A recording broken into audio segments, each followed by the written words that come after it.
What's up, guys? Welcome back. We're playing Dream Daddy. You know what's up. Let's just get right into it. Okay. So last time, there was a guy sitting there with coffee staring at us. I hastily look away, hoping he didn't catch me staring. Who is that? We finish up our drinks and head out. Thanks for stopping in. Take care. Okay, now that we're full of caffeine, where to? Let's go to unpacking.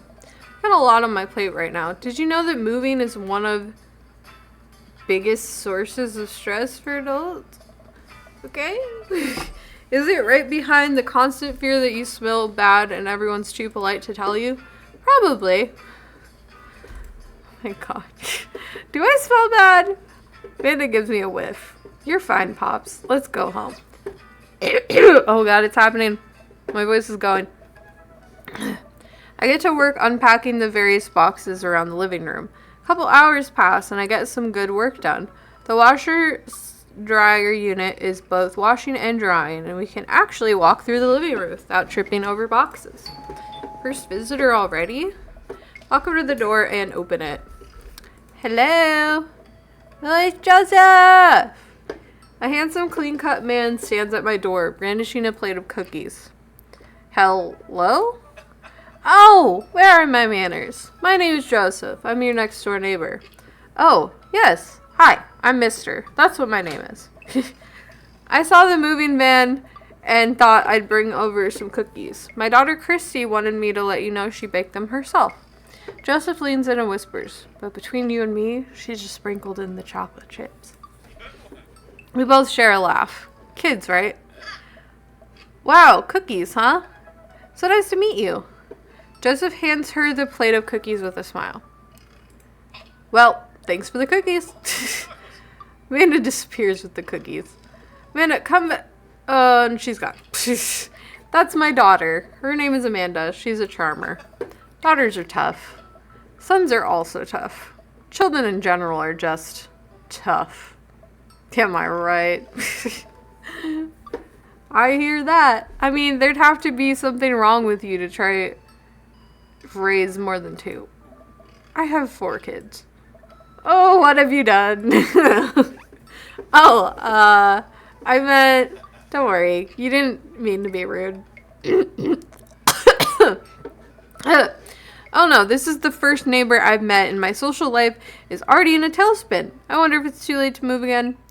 Yeah. Okay. Is the missus around? Mister, actually. And, no. Not anymore. He died. Oh. I'm sorry for your loss. No, it's alright. Wow, this is uncomfortable. We stand there quietly for a moment, acutely aware of how awkward we both made things. I'm sorry, can you close the door real quick? I look at Joseph quizzically but comply. After a second, I hear a knock on the door. Open it, I see Joseph standing there with a huge smile. Hey, I'm your new neighbor, Joseph. Promise not to talk about your dead spouse this time. I'm throwing a barbecue for the cul-de-sac, and I'd love for you to come by and meet the rest of the neighbors in our community. What do you say, pal? That sounds great. My daughter Amanda and I would love to stop by. Also, 4 kids is a perfectly normal amount of children to have. We shake hands to seal the deal. Well, neighbor, I'll see you at 3 p.m. sharp on Saturday. Sure thing, neighbor. Joseph starts walking away, but stops to think for a second and turns around. Hey, in all seriousness, raising a kid on your own can't be easy. If you ever need to talk about stuff, I'm the youth minister at a church down the street. Oh, I don't know. I wouldn't really consider myself a youth. Oh my god, my throat. Just gonna drown myself in water. You look pretty young to me, but suit yourself. And with that, Joseph's gone. You seem nice. Amanda walks back in the living room, crumbs on her face and cookie in hand. That was the smoothest recover I've ever seen. I should be taking notes. See, you're already fitting in great. Where'd those cookies go? They're gone. I'm sorry. If it makes you feel any better, they weren't very good. So you ate all of them anyway? I guess that makes it break time. Any ideas? Joseph probably wants his plate back. I think we get a ton of good neighbor points if we bring this back. We're going to be the best neighbors in this whole cul-de-sac. We're going to kick all the other neighbors' butts. With kindness. Amanda and I step outside. Shoot, I'm actually not sure which house is his. I'd hazard to guess it's the big one with all of the well-groomed blonde children sitting in the yard. Good eye, kid. And remember, we need to make a positive first impression here. Keep it light. We walk up to the kids and wave. Oh my god! They're so creepy. I think they're supposed to look like that, but they look like the twins from The Shining. That's what they look like. That's probably what they were going for. Hey guys, is your dad around? They all just stare at us blankly. We just wanted to return this nice plate and thank you for the cookies. Jeez, these definitely are Joseph's kids. They all look exactly like him. They were really good. Christy and Christian, of course. I mean, I heard they were good. I didn't get to eat any. Chris. Why do they all have the same name? I chuckle nervously. Well, okay. We're just gonna set this plate down on the ground real gentle and then back away slowly, right? Right, Dad? Where's the fourth kid? He said he was 4. Right. That's what we're gonna do. The kids' eyes bore into us as we scurry away. I can feel their gaze on my back even as we approach our house.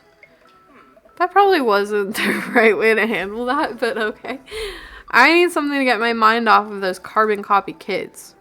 I need to rest my eyes. You've been awake for what? 3 hours? That's 3 hours too many. Agreed. Agreed. I like sleeping. But I usually wake up at like 9 a.m. every morning, so. As we're walking home, I hear heavy footsteps come up behind us. Mister, bro. I turn. Oh. She's so cute.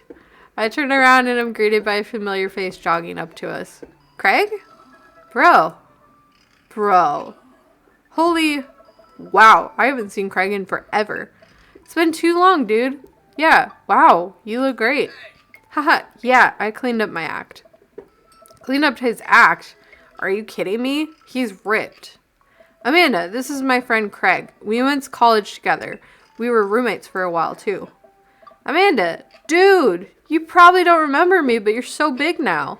Hello, and hello, cute baby. Ah, thank you. The last time I saw you, I think you were about her size. This is River. Say hi, River. Picks up her tiny her tiny wrist. I'm talking baby talk already. Her tiny wrist and waves it around. River gurgles happily. Are you babysitting? Nah, dude. River's my kid. Man, it has been a long time. Feels like 1 minute we're rolling up to exams with bad hangovers and the next we're both fathers. Where you been, man? I was working out in California and just relocated the business back to Maple Bay. No kidding. Man and I just moved to this side of town. Maple Bay. Maybe like Oregon? Washington? Probably that area. How's Smashley doing? Smashley. I mean Ashley. Ashley is her name. She actually still goes by Smashley. And we got divorced last year. Of course she goes by Smashley. Why wouldn't she? Everybody's so quirky in this game. Oh, dude, I'm so sorry. Not that that's a bad thing. It's old news. We take turns taking care of River and the twins. It's all coepatic. Twins? You have 3 kids? Ain't life something, bro, right? Do we ever meet the twins? I don't know. Kegstand Craig is a father of 3. Kegstand Craig. Oh. Haha. Yeah, it was my old college nickname. He got it because he did a lot of keg stands. It's that thing where you do a handstand on a keg and then drink from the keg. Right. He was very good at it. Ah, bro, I hate to be that guy, but I'm in the middle of my daily jog and I really got to keep up my heart rate. Brought River along for, resistance training. What? You jog daily? I jog yearly. On January 1st, when I promised myself that I'm going to jog daily for the rest of the year, but give up after 30 minutes and just walk home. Well, it's never too late to get back into it, dude. You should join me sometime. Haha, I don't know. Come on, it'd be fun. We could grab breakfast afterwards, catch up. We could do a brunch like the good old days. Alright, sure. Sounds great. Great, let's get that going soon. I better get moving. Good to see you guys. Craig gives a little wave, puts his earbuds back in, and jogs off. I can't believe Craig is ripped and has kids. I'm reeling. Why is that? The Craig I knew is not fit to be responsible for any living thing, including and especially himself. One time I watched him drink an entire jar of marinara sauce for dinner. Oh my god. Amanda, he opened up a new jar of marinara sauce and then he drank it like it was a thing that normal people do. It was unholy. And then I asked him what the hell he was doing.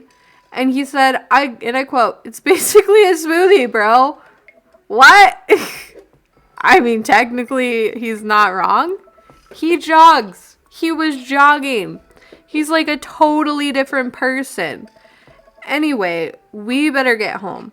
I'll have plenty of time to reflect on how old I feel later. Amanda and I flop down onto the couch. Amanda has to shove some empty boxes out of the way before she can sit. Too bad we're going to be putting my stuff right back in these boxes in a few months. No, don't say that. Aw, Dad, it's going to be okay. I'll be fine. I know. It's just, you're my little girl. It's going to be weird not having you around.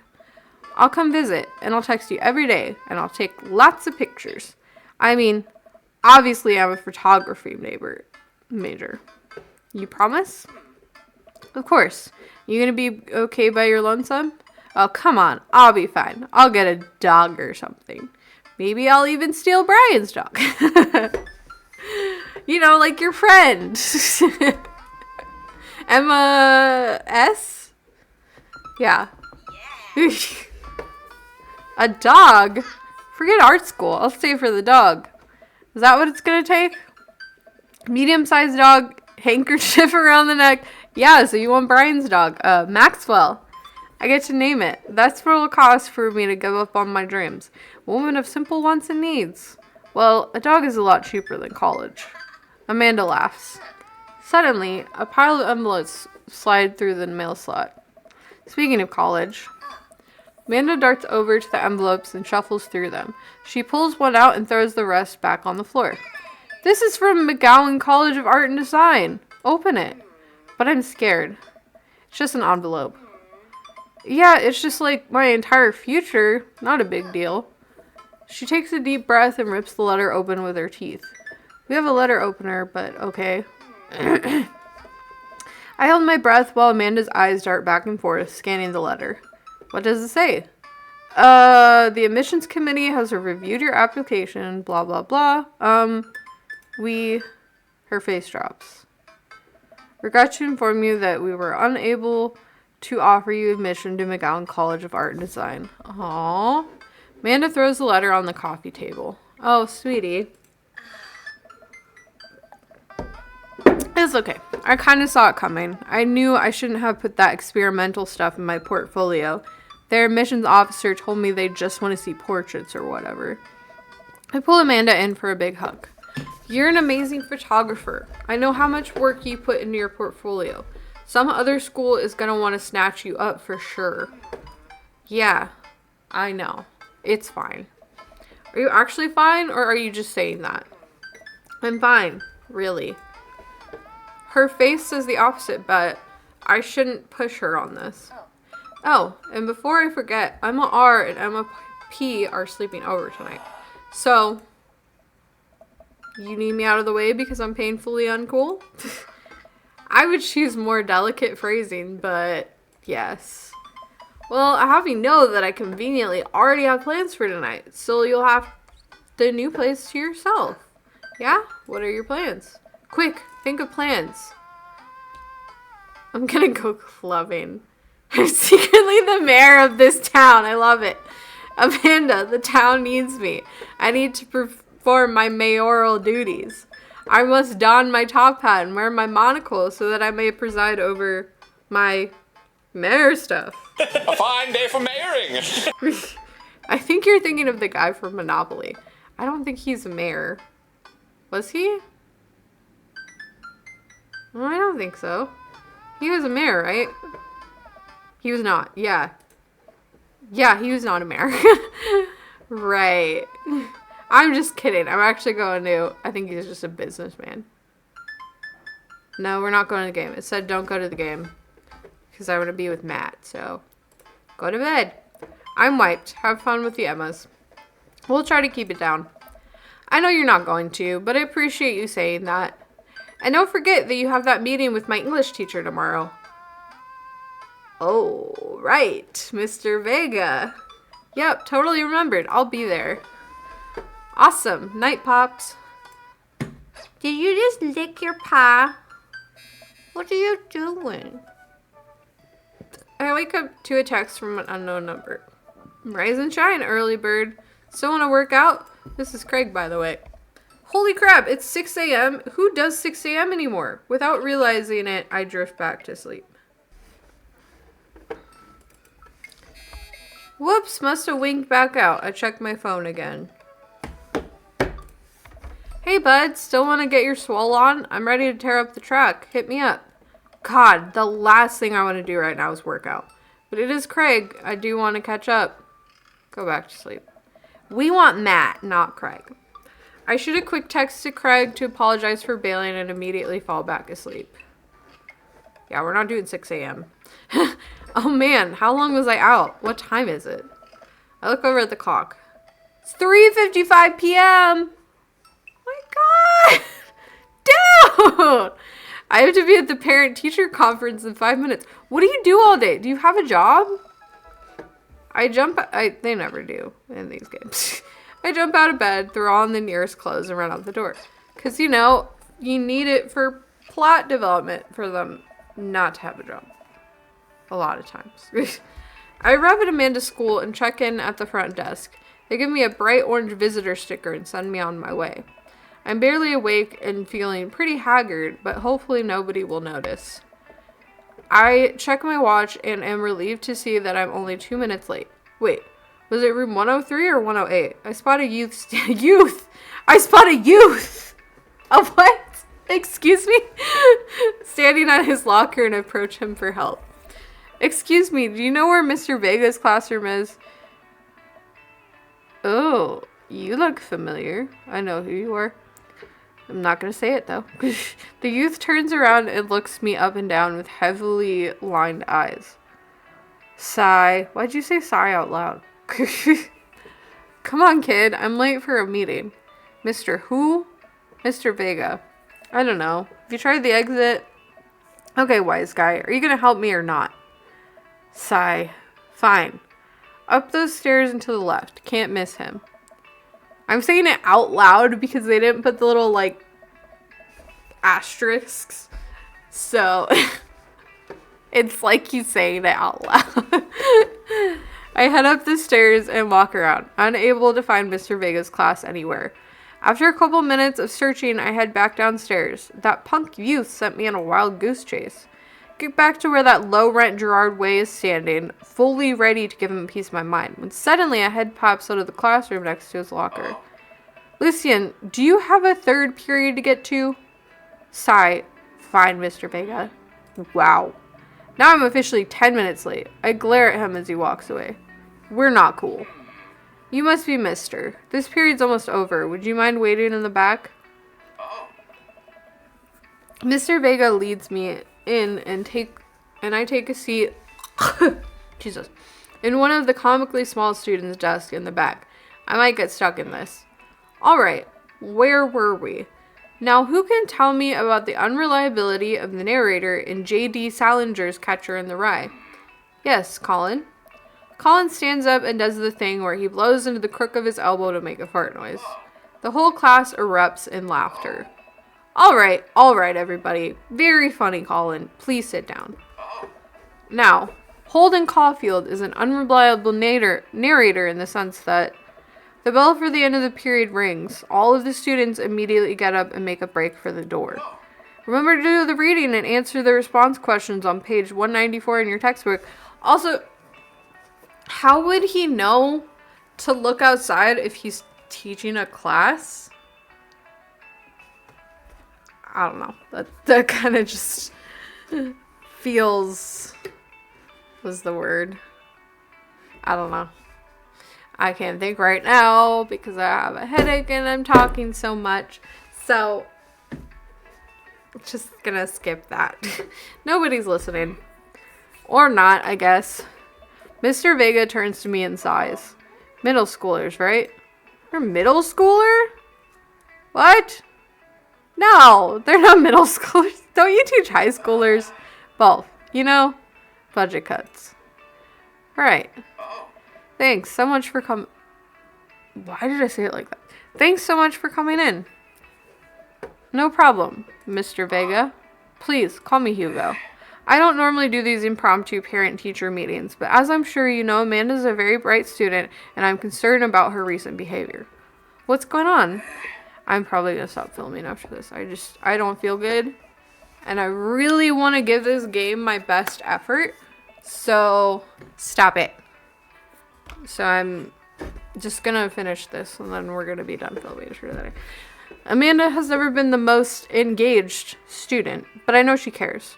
Recently, though, she's been falling behind. She's not completing assignments and has been doing rather poorly on tests.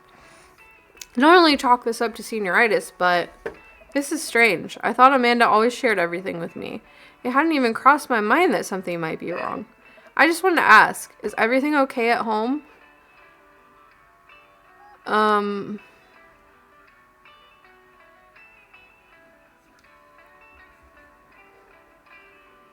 Let's see. I haven't noticed anything different about her, but she always tends to put on a happy face no matter what. See if you can talk to her about it. I know she values you a great deal and would appreciate your guidance. She keeps heading down this road. I know how important art school is to her, and I would hate to see her miss out on scholarship money that she clearly deserves. I'll make sure to talk to Amanda. Thanks for letting me know, Hugo. Anytime. On the way out, I stop, thinking for a moment. I turn to Hugo. Hey, Hugo? Yes? They ever catch that rye? Thank God. Yes. That's awesome. I leave the classroom and make my way out of the school. I'm still a little bit in shock that Amanda was able to hide this so well from me. She's always been such a force for positivity in my life, especially after we lost her father. Amanda must be done with classes for the day by now. I'm sure she would appreciate a ride home, and maybe I can talk to her about what's going on. I pull up to the carpool and Amanda hops in the passenger seat. So, did you have fun gossiping about me? Mr. Vega and I actually just gossiped about our celebrity crushes. So you talked about Mario Batali the whole time? Don't know who that is. It was a very productive meeting. I'm pretty hungry. Can we grab some dinner? Sure thing. I just want to see. Well, if we go to the food court, that means meeting another dad. Yeah, let's go check it out. Does that sound good to you? Yeah, sure. Why the mall? Geez, can a dad take his daughter to the mall? Will you buy me things? I will buy you a thing. Singular. Sounds like a deal to me. We drive in silence for a short while. Amanda plays a game on her phone. I should say something. You know, sometimes when a kid gets older, they find that they have to keep things hidden from their parents. That's okay, because sometimes that's what kids do. And that's okay. But also sometimes it's good to have the parents' perspective because, you know, maybe the parents have also dealt with similar situations.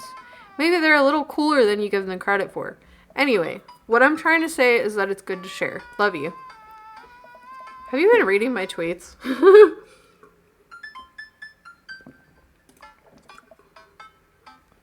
You have a Twitter? What? Never mind. Look, sweetie. Mr. Vega said you haven't been participating in class and that you're not turning things in. Oh, I'm fine, Pops. Senioritis and all that. I thought you liked Mr. Vega's class. It's fine. He's fine. We pull up to a stoplight and I eye Amanda. She's still texting. I want you to know that you can talk to me about anything. Uh-huh. I can tell that whatever it is, she doesn't want me knowing about it. That's frustrating. I hear Emma R's going to that fancy art school in California. That's exciting. Yep. Are you bummed that you guys aren't going to the same school? Yep. Amanda keeps texting. She stifles a laugh. What's so funny? I don't think you get it. Okay. Who you texting? Noah. Who's Noah? My friend. Does he go to your school? Yep. Do you like Noah? What? No. Dad? I can't believe you would. Dad. I mean, jeez. Why would you? Ugh. Gross. I think you do like him and you're just trying to hide it. Sorry, just asking. Dad, he's just my friend. Sure. Guys and girls can be friends. He's my friend. You don't sound so sure about that. Okay. Jeez. This is going well. Well, good talk. Love you, kiddo. She leans forward and turns up the radio. I guess the conversation is over. To the mall, then. Yeah, let's see who we meet here. We arrive at the mall, a big indoor shopping center with a couple different floors. It's kind of dead, but that doesn't stop a mall security guard from yelling at a group of loitering teens. Let's eat something disgusting for dinner. Hell yeah. Language, Missy. Heck yeah? Better. We approach the food court and evaluate our options. There's greasy restaurants after greasy restaurant. My heart burns just looking at the menus. Nobody looks happy to be here. What are you in the mood for? Bread dipped in sugar? Bread with cheese on it? Or do you just want me to inject some fat directly into your bloodstream? I extend my hand to her. Would you do me the honor of sharing some nachos? She takes my hand with a grin. It would make me the happiest, cheesiest girl alive. We order a giant pile of chips and unnaturally orange cheese from a very unenthusiastic and possibly stoned teenager. We take a seat at a rickety table and dig in. These are bad. These are very bad. But also strangely delicious? We have to eat through the pain. We enjoy the fluorescent, cheesy goodness together until we're all out of nachos. So, something's been bothering me for a while. Can you explain memes to me? Sigh. Which meme? All memes. Amanda sighs deeply and places her head in her hands. Dad, it's complicated. See, memes are inside jokes shared by a bunch of people that get less funny the more people do it. So the problem is that by the time a meme gets to you, Dad, all us youths have already done the joke to death. What's worse than that is that movies and TV and video games will try to jump in on a meme train, which is based on how long it takes to make them. The meme will be long dead by the time it comes out. So it just dates it and it isn't funny. That's not true. That is not true. I hate when they say, like, oh, this meme is dated. It's not funny anymore. Like, a meme can still be funny after, its time has passed. It's just, if it wasn't, like, a well-made meme, then it doesn't age well. But I hate when people are like, oh, it's dated. It's not funny. No. I don't agree with that. It's still funny. Oh, what up? Dad, please? Anyway, changing the subject. Where to now? Want to go to that goth store? What? You know, the one that's all black and tries to establish itself as anti-establishment despite being an exact representation of the establishment. You mean Hot Topic? I don't know what store you're talking about. You know, one where you can buy chain wallets and it's basically an assault on what people fought so hard against in the punk and hardcore movement of the 70s and 80s. Dude, you gotta be more specific. The one you threw up in that one time. Oh, that one. Okay. That was actually perfect timing. So I'm going to end this episode here. I want to film longer, but I just don't feel good. So I'm happy I could at least film for a little bit so we can get some stuff going. Yeah, that was episode 2 of Dream Daddy. We're gonna do more next time. I'm so freaking excited to keep going with this, guys. Like, you don't even understand. Like I said, if you could see my face right now, I'm just like cheesing. It's awesome. But anyways, I will see you guys in the next video. Bye.